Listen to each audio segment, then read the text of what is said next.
Okay, today we will talk about how China turns deserts to treating oases.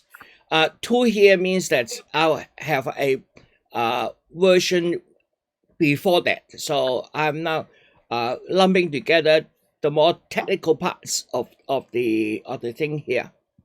So we were looking at some of the technologies that is used to turn sand into soil. Because one of the problems with desert is it is full of sand. Sand doesn't hold water. So if there's rainfall falling on it, the water will just pass through and then eventually go to the underground rivers and left the land and therefore it's dry. So one of the issue is how do you able to hold water so that plants can grow there. Of course, when once you have established vegetations, the roots and the vegetation will be able to hold water. But initially, how do you do that? So that is a almost a chicken and egg problem. So you will notice that at the moment, what you see on screen here is a desert area with a lot of squares there. So what are these squares?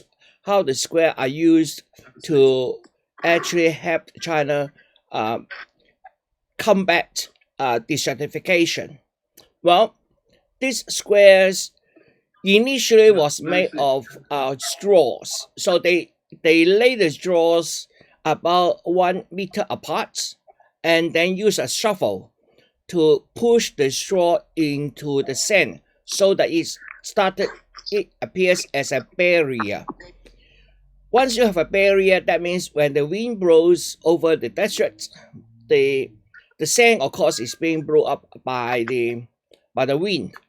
And if you plant anything in that situation, then either the plant will be covered by sands during a sandstorm or will be uprooted where all the sand near its roots is being blown away. So one thing is you have to stabilize the sand dunes, doesn't allow it to move. If the sand dunes are allowed to move, that means in the middle of the sand dune you have an area which the soil the sand will be stable. So that's one way. So let's watch the New China TV, a documentary, a very short documentary on it.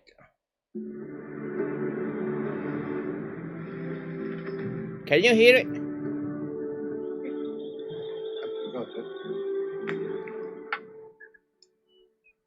The Kabuchi Desert once threatened to bury its urban areas in sand.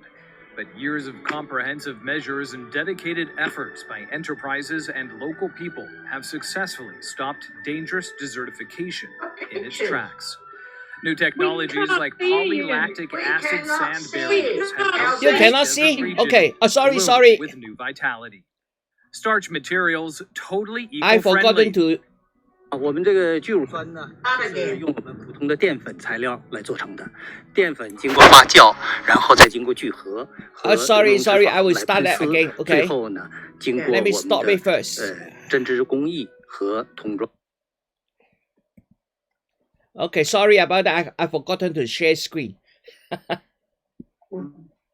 Share screen. Albert, Yes. Albert, in your group, you've got Gerald Hughes, and if you've got any queries, he'll be happy to help you. Okay, thank you. Okie dokie. Okay, I'll love you and leave you. Okay, can you see the screen now? Yes. Okay, let's start again.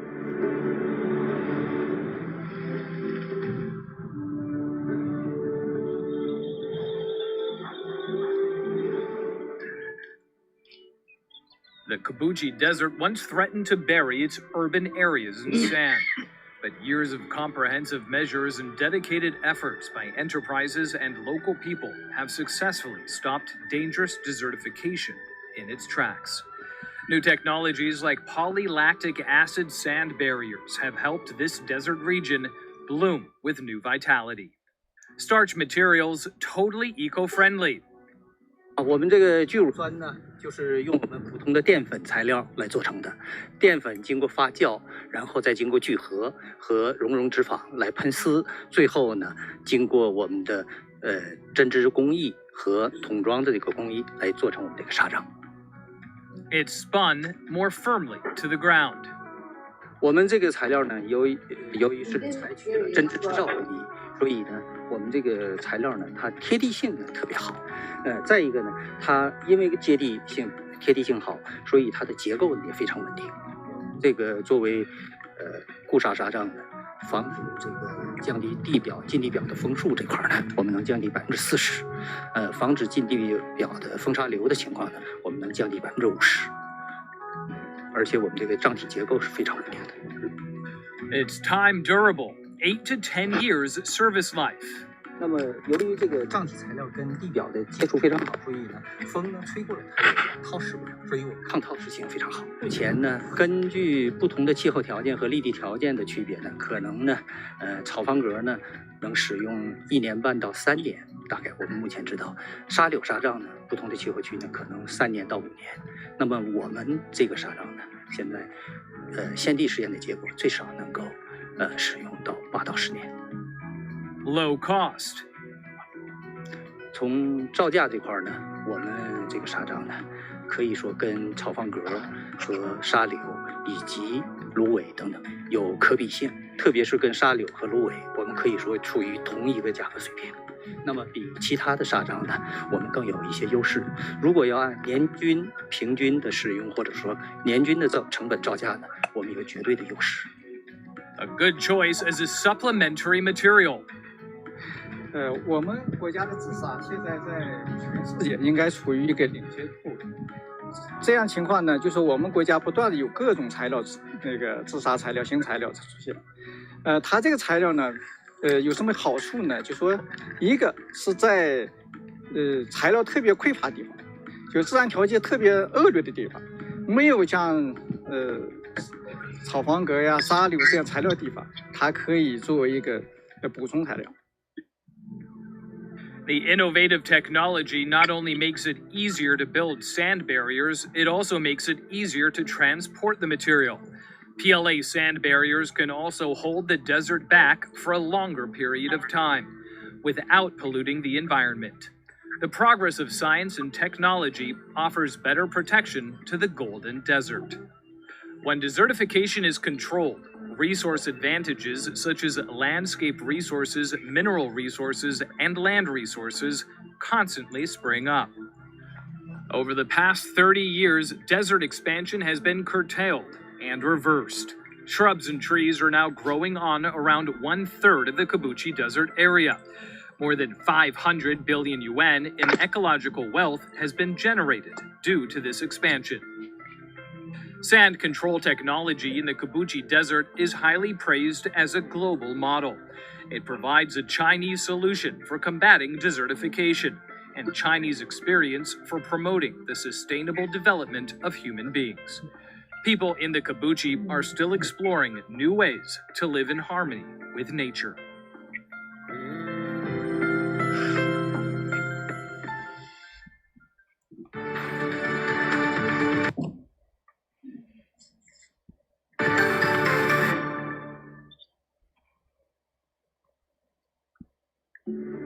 Oh, next one. Okay, this is the next video. Now, in the last video, we saw that they use a starch-based a woven tube to put the sand in.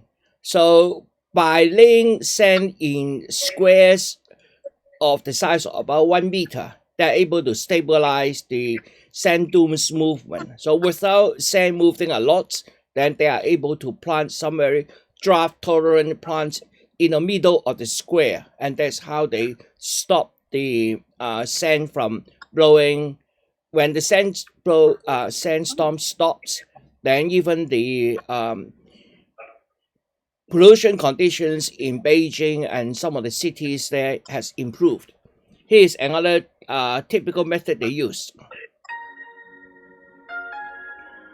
大家好，欢迎来到爱动日记。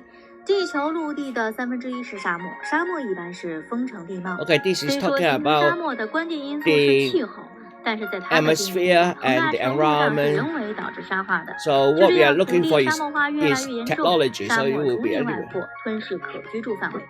尤其在中国，这种情况更加糟糕。我 We 国 see 荒 that 漠 there's 化 a 面 lot 积 of 仅占国土 desert 总面积 area. 18.2%。 Represent about 国内紧锣密鼓 18.12% 的 of 治沙工 the 作一直进行， Chinese 但是 operate. 收益甚微。 Now this is 如 how 果 they 仅靠 did 人 it 力试 before. 图实现 Lay 土地 down the 覆盖沙 straw 漠，简直是天方夜 and then use a 在不 shovel 光努力 to 之下， stand up the 沙漠 straw 有 so 新 that 的 it 突破。 becomes 中国 a. 发明沙漠立体固刹车，堪称沙漠 But 神兽。 now it 这么 is 厉害的 done 机器 by 究竟 a 是个什么 machine. 原理 So 呢？ this 其 truck 实很简单， lay the 是将 straw 人 there 工铺设草方格，转变为机 and 器操 then 作。 press 在 the 原有 straw 的基础上， into 草 the 方格 sand. 变得更加牢固。固刹车可以将草方格固定 So 到 you're 沙下 you're 25 seeing 公 that 分， it's laying 同时 down 还 it 配有洒水 and 加 then 速的装 a 置。 wheel 这一装备实现 at 草 the 方格 same 铺设 time 一 the 体化， glass wheel 一 there 边 is 可以 dropping 杀 some 死植物， seeds 提高了 so 防 that 护 in 固 order 刹 to 工作的效率，也减少了许多枯燥复杂的工序，节约了人力。 okay. So we see that how the technology is they used to be a manual process. Lay down the straw and then use a shovel to push the straw into the sand so that the straw stand up. And by standing up, it blocks the sand movement, and therefore you can keep any plants in between the square made by the straws. But now with this machine, they can lay it much faster. Okay, next one. Another way is how do you keep the water there? Now, once you stabilize the sand, then you are able to plant. So, in the initial beginning, they try to plant those drought tolerant plants, which needs about 100 millimeters of water per year. So they plant that and to stop it.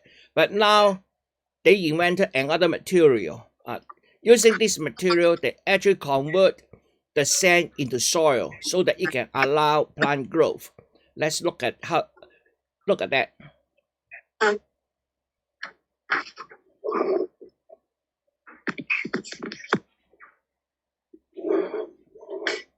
Come on.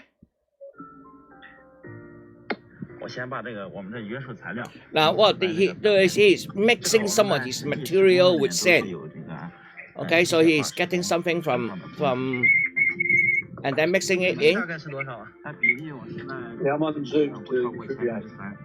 So after mixing it in, make it into a little well, and then put water in it to demonstrate the water holding capability of the material mixed in. In order to compare, he is also making another one with sand without the material mixed in. When the water is poured in, you see the water quickly seep away. 对，再看我们刚才这个已经加了这么久， And going back there, the water is still there. That means by mixing that in, it is able to. Okay, I can stop it here and then we'll explain it. Now, so another method is by developing a material. The material is again plant-based, so they use some plant-based material, mix it with soil in the ratio of about 1 to 10. So 1 cubic meter of that material can be mixed with about 10 cubic meters of sand. After mixing, then the sand can now hold water, and that means they can start planting. Now, of course, at this stage, there isn't any nutrients in the sand, so they will have to grow the first pioneering species like grass in order to build up a bit of organic matter. After building up organic matter, then they can start planting other follow-up species with commercial values and so forth. So that's another way of combating the desert. Either way, in order to sustain that, it is necessary to create a commercial solution. Without incomes, it won't last. So another important question here is that using the square method, you can only hold down the sand. It doesn't generate much of the economic benefits for the local people. So they are very much government subsidized.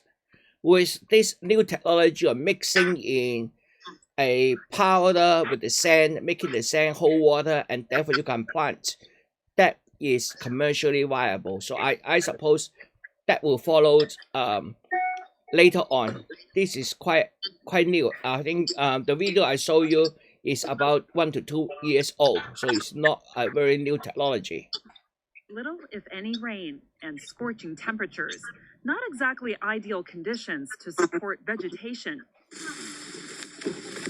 But turning that logic on its head is this desert in North China's Inner Mongolia Autonomous Region. 我们前段就是统计了一下， According to our calculation, there are over 70 kinds of crops growing here. Many are not planted by us, but they just grow themselves. Crops like corn, tomatoes, sorghum, and sunflowers, transforming more than 200 hectares of sand dunes into an oasis, all within 6 months. It's all thanks to new technology developed by researchers at Chongqing Jiatong University. They developed a paste made of a substance found naturally in plant cell walls.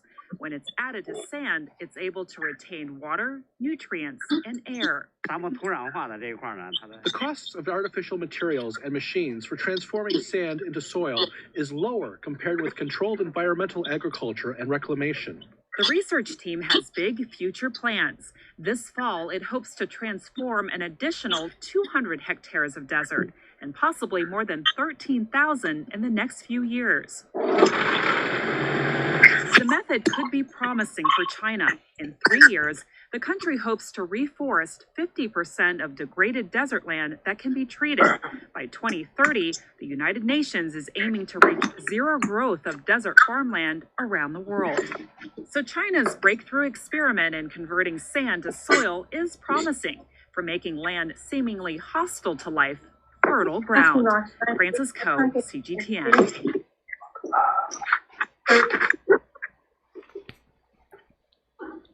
Now the other question is, of course, Little, water. if any, rain and scorching temperatures. No, come on, move on. Next one. Next one.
Okay, the video you just saw is yet another method. Now, this method is different from the one before.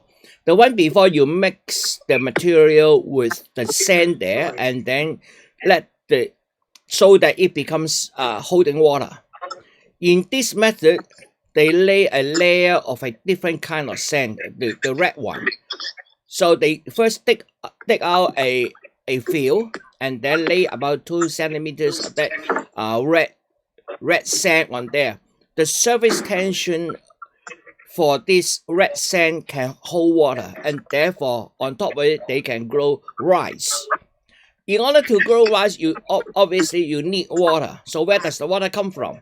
Okay, the water comes from nearby cities' wastewater. So they treat the wastewater from nearby cities and then use that as the water source to grow rice. The reason of using desert to grow rice is make use of the desert's weather pattern. Now, in the desert, we know that in the daytime it can be very hot, but in the nighttime it can be very cold. That temperature difference actually improves the rice growing, and therefore they can grow very high quality rice there. So that's reason number one.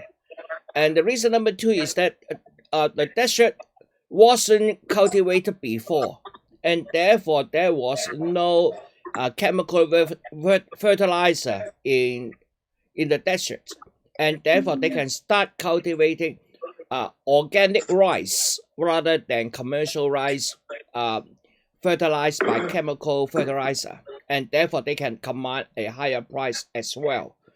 With these two features in hand, and that make it a viable situation for people to start creating new rice fields in the desert and start growing rice there. So that is another method. Again, it's a new technology making use of creating some sand which has very high surface tension to water so that water cannot pass through. Before using this particular kind of sand, they use a plastic membrane. So you again dug a fill in the sand, which quite easy to take, except it is large volume. So once you use mechanical method, you can quickly dug out a fill in the sand, and then put a plastic film in it. Then you can use that film as holding water. The problem with that method is that the plastic film is not breathable. Air cannot pass through. And because it's not breathable, and therefore the plant growth is not as good.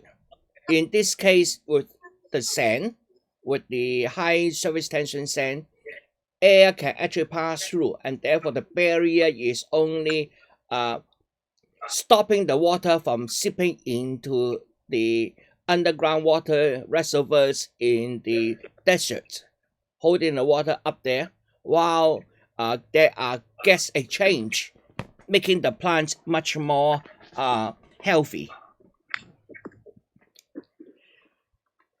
So this is yet another video about another technique. 6 years ago, there was only desert here. Now this picturesque lake and forest represent the front line against expanding desert in northern Xinjiang. Mr. Guo Deyong is the man to help transform the landscape. Over the past few years, he and his team planted 500 acres of trees and constructed a vast reservoir which has turned parts of the Gobi Desert into wetlands. 这里以前呢是一个戈壁，风沙还很大。 When we arrived here in 2009, the sandstorms were frequent and could often shroud entire cities and farmlands nearby. Had we let that continue, the desert would have advanced and threatened to swallow the inhabitable oasis. The threat was urgent, and the key to the puzzle was where to find enough irrigating water in the vast drylands. The answer came from Guo's sewage disposal plant, which recycles all the wastewater in the city of Altai. Here you can smell this unbearable stink of the sewage which comes all the way from the toilets and kitchens of tens of thousands of Altai households. And here, the bigger pieces of the rubbish are now being grinded and then filtered out of the water. But this is just the start of a series of complicated process of the cleaning up. After initial treatment, the sewage remains highly toxic. The plant set up giant sewage settling tanks, inside which they use microbes to trigger a string of biochemical reactions. This turns unwanted materials into sludge, leaving cleaner water at the top. 很多的有益小虫子。 Here, if you look through the microscope, you can see countless worms we've cultivated eating up unwanted worms in the water. This is the most sophisticated part of the whole cleanup, which requires some cutting-edge technology for this remote part of Xinjiang. 气味和水质都有变化了。 Even after the treatment process is complete, the water remains unfit for drinking. 鱼缸里面的水也是我们经过处理过的水养的鱼。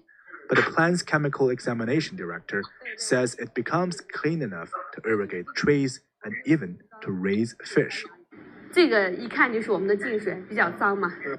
The first test is the sewage, and you can see it's very dirty. The second is water treated in our plant.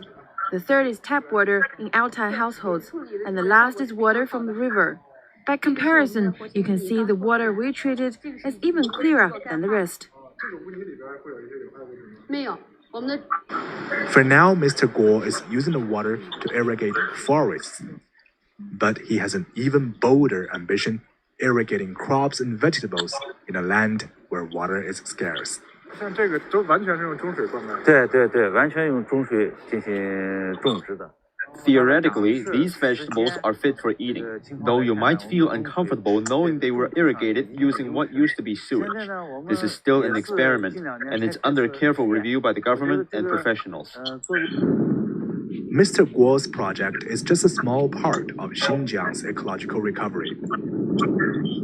This area of Altai alone has seen its forest expand from less than 50 acres in 2009 to over 600 acres today. Local authorities say the tree planting will continue in an effort to build an ecological Great Wall to defend against encroaching sands. It might be hard to believe, just 6 years ago, this place was all Gobi Desert, just like the terrains beyond this forest. The ecological recovery of Xinjiang needs a combination of technology and investment, and most importantly, the determination of people who realize the irreversible consequence of desertification on this unique landscape. Han Peng, CCTV, Xinjiang. So the idea here is that you use whatever resources you have on hand in order to stop the desertification. Now that we are also talking about the continual viability of these projects. If we want the project to be continuously viable, we need to make sure that there are income. So they are talking about green growth.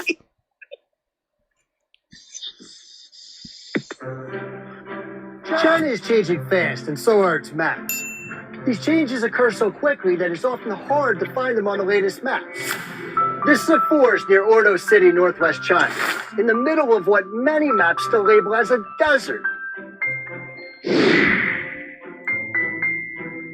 The Maosu, China's fifth largest desert, the size of Massachusetts and Connecticut combined, is now about 80% of forested. 未治理之前，已经霍洛奇的森林覆盖率不足3%，在治理以后，植被覆盖度90%以上。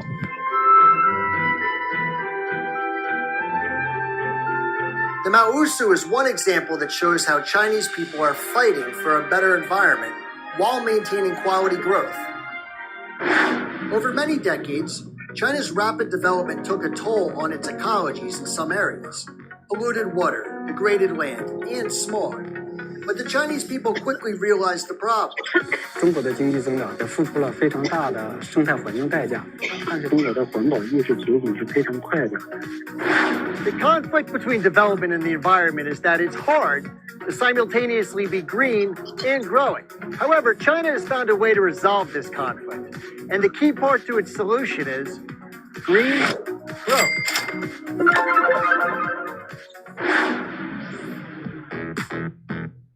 It's the world's first solar farm bearing an image of a panda built in Datong, Shanxi province. Datong, once known as China's capital of coal, ranked third on the country's worst air pollution list in 2005. Now, the city is leading in green energy growth. 自从熊猫电站建设成为以后呢，行业内的新能源也不断的涌入大同。 大力发展这个清洁能源啊，像这个风力发电呀，像光伏发电呀，降低了企业污染物的这个排放水平，提高了我们这个城市的这个空气质量。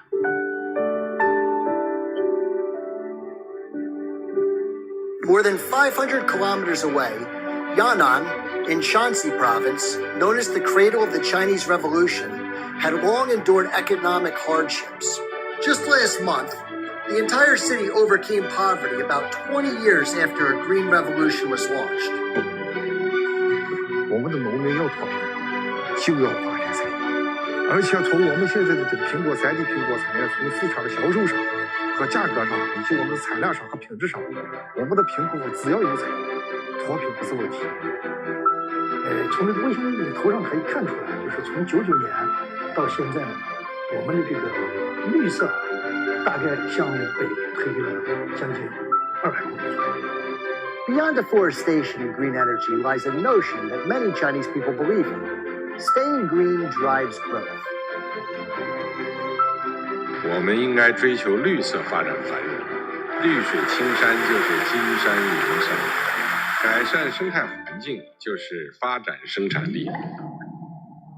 It only takes a few seconds to show geological changes on a map, but it can take decades for them to actually happen on the ground. In fact, it can take generations of efforts.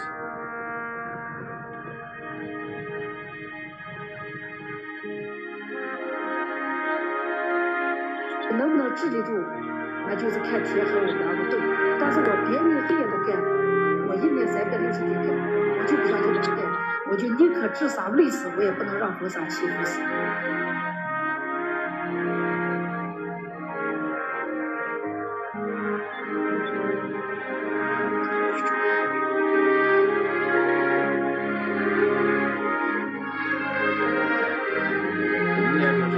也是很艰难的走过来了。这个从无到有啊，这个从小到大，从大到强啊，就是靠着这种干劲儿吧。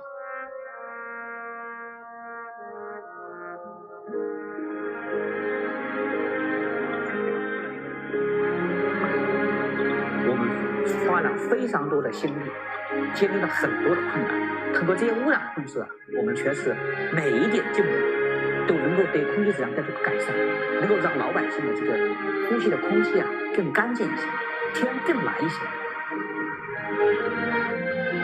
The Green Revolution is sweeping across China and has become a pivotal part in the development of the world's second largest economy, and its influence goes far beyond.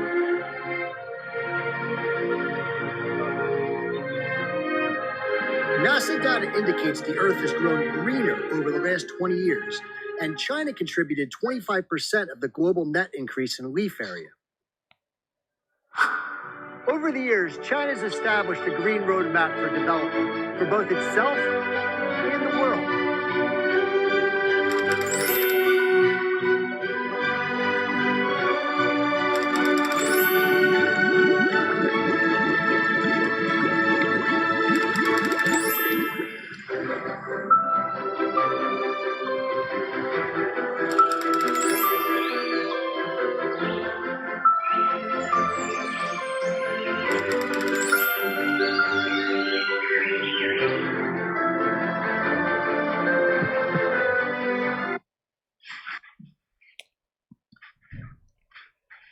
Okay, I think this will be the last video about the Chinese vision and opportunities.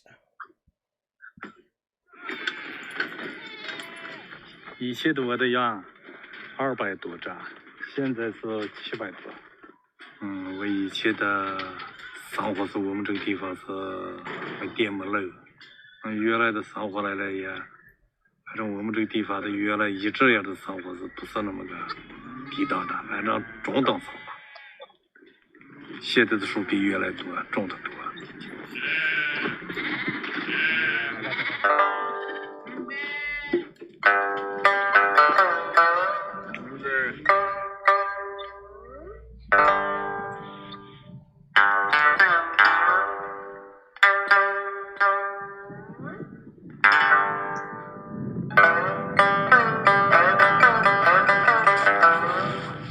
过去呢，就是这啥地根本没有这种树。那么经过这个他们这个科学方面呢，就发展的，那你那个好啥地方长起树来。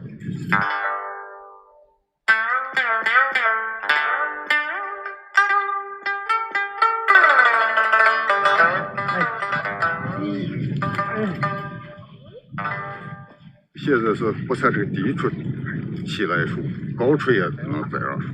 那么也有了树，也有了这壁，它这个撒了，高处又下挂，它再挂不起来，因此它撒起就越来越低，越来越低。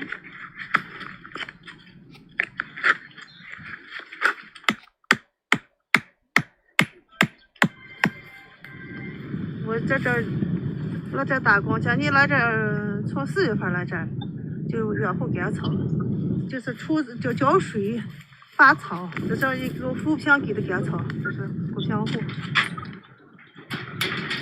原来在家里边种地是没有收入，我是扶贫户。这就异地来了，再给我往里边干草，叫我养护这片干草，一年吧差不多弄个3万来块钱吧，也得弄个。这生活是稳定了。我的儿子啊，在东上那边哪个煤矿我也不知道，煤矿在下面要给你挖煤。他来这边工作的话，他没有危险，他好像吧就是就冲着上煤去啊，没有地里边每年赔钱，种了那点化肥钱就回不来，种地钱回不来，每年赔钱。这雇过车来，雇过上来，这收场也不好，这也不行。来这边这最起码生活是稳定住了，像你下来还能有点存款吧。Okay, I will stop here and then let you ask questions. Okay, any questions?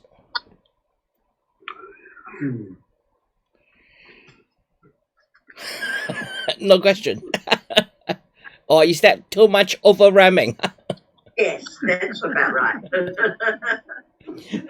Okay, next time I will put it a bit less. Well, basically what I've been showing you is some of the efforts China have been doing over the past 30-40 years. They have been trying, they realize that ecology is very important, and also realize that it must be sustainable, because Chinese has been living on this land for so long and they are tied to the land. So when the land dies, they get very poor. So it is now using science to revitalize the land, keep the water staying on the land as long as possible. When there's water and there's hope. So one of the most important things is, yes, please. Oh, just a comment. It's wonderful to see those innovations and quite impressive changes in a relatively short time. So it does give us hope that China is such a big country and can be so influential if they get behind this sustainability, which is win-win for everybody. I think it's a lovely story. It's really good to hear that those and to see the changes in. And of course, once they get success, it breeds on itself, doesn't it? Yes. Get more bigger population. Yeah. The large population actually helps because you have manpower. But I think nowadays, with energy getting cheaper and cheaper, mechanicalized method to improve will be starting. So it's a matter of searching for the right technology first. You have the technology, you have the science, then you can scale it up. The initial search for the method and technology is the hard part. Would solar power be a big opportunity because it can be done on quite a small scale? Yeah, solar power. Now, in terms of solar power, what we understand is the solar panels converting sunlight into electricity here, right? But in China, it's more than that. They have solar heaters. So they put it on the roofs, the reverse of refrigerator. So they use the sunlight to actually evaporate a liquid. And then the liquid condenses back in a water tank and heating up the water. And that is very efficient, much more efficient than converting directly to electricity. So a little panels about 1 by 2 meters, okay, about 2 square meters, will be able to supply hot water throughout the year, including when there's snow, for a family of 4. So it's very efficient. I would love somebody to actually introduce this technology into Australia here. That will improve a lot because it's not expensive. If I import it myself and then if I can get some plumbers to do it for me, I think my cost will be about $1,000. But that will take care of all my heating and water, hot water and home heating for about 10 years. So I think I'm thinking of this, but the problem is I'm now in Australia here. I can't see the actual products. I can only do it online, and therefore there's no guarantee. I don't want to waste money. So next time when I'm in China, I will obviously go to visit some of these and then try to bring a set back here to install it at my own house.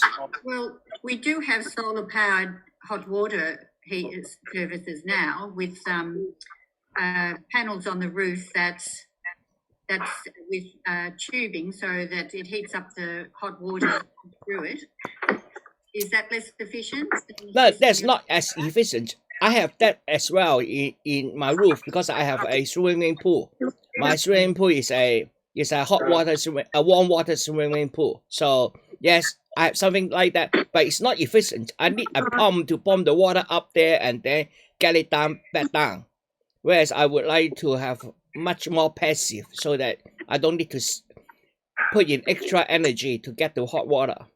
I see. Okay. But yeah, I think a small area on the roof should be able to supply us sufficient hot water. And if I actually put in the water pipes onto the floor, I can actually heat up the whole house. That method is common in Turkey and Israel. You see the tops of the buildings, even multi-story buildings, have lots of these black water collectors with inbuilt storage tanks. Yeah, that's something I'm looking forward to. Yeah. There's another technology they input from Israel as well, is the drip watering system. Because in the desert, you just pour water onto it, it's a waste of water. So they use dripping method. Albert, the water into the desert, it mentioned the need to be near a city. Well, there's not many deserts near a city, are there? China is a very densely populated areas, so there are cities in the desert as well. Yes, and they obviously have the water pipe into the city. So this is what they're talking about. Eventually, what the whole idea is actually slowly building up the cities closer and closer to the reclaimed area from the desert, and then get extended in that way. So this is a very large scale project. They have been doing it for 30 years at least. So they will continue doing that by moving people into the reclaimed green areas and then using that water to move on to the next. As I said, the Chinese deserts have a lot of snow. The problem is holding the water for the whole year. So you can hold on to the water, don't let the water sip away, then there's water. They used to be very good farmland, but overgrazing, overused the land, converted into desert. So they are now trying to reverse that process.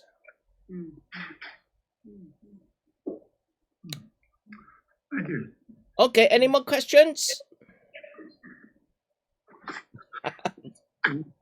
No? Not today, but... Okay, now I can report to you there's 4 concurrent users on my live stream, and there are 18 people in the Zoom at the moment. Okay, if there's no problem, then we will end this session earlier. Okay. See you next week. Okay, see you next week then. Thank you. very much. Thank you. Thank you, Albert. Thank you. Bye-bye. Bye.